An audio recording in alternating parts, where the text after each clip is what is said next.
Salamat sa grocery, ah. Sigurado matutuwa yung nanay ko na ito. Bebe, pasensya ka na, ah. Di pa kasi ako sumisweldo, eh. Hirap ng ganitong katrabaho, eh. Alam mo yun, kada oras yung sweldo mo. Uwi ka na ba? Oo, uwi ako. Kaya na parang iniisip ko, ayoko mag-jeep, eh. Kasi yung dami kong dala. Mahirapan kasi ako. So, iniisip ko sana, gusto ko mag-taxi sana. Tingin naman akong 200. Pang-taxi lang. Oo na. Hatid mo na kita. At least, malalaman ko kung saan ka nakatira. Hindi na, Beb. Pahinga ka na. Gusto ko magpahinga kayo. Ha? Sige na. Kailan ba tayo nagpahinga? Sige na, Beb. Sige na.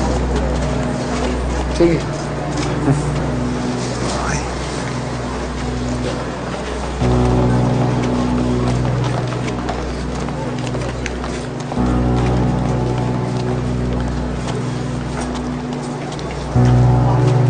Okay, ha?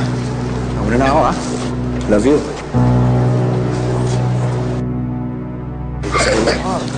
Inom pa kayo.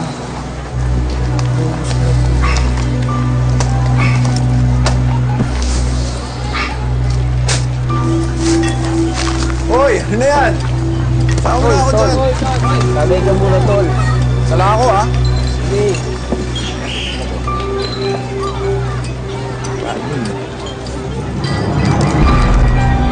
Mamaya, mabalik ako, ha? Balik ko lang to. Dali lang, dali lang.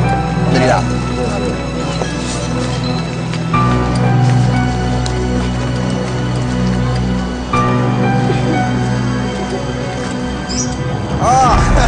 Gusto si Papa, no?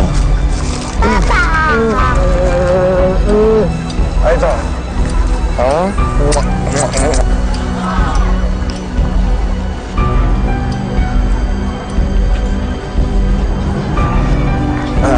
Hindi ba pasok ako?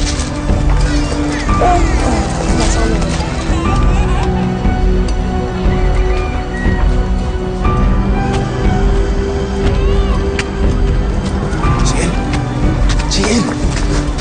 Huwag naman natin ito pag-usapan, eh. Ciel! Manahimik ka. Nagsinungaling ka sa akin. Oo, sige. Aaminin ko. Nagsinungaling ako. Pero kasi, ginawa ko lang yun dahil ayaw mawala ka sa akin. Ciel, ano ba? Anong rason yan? Wala akong laban doon.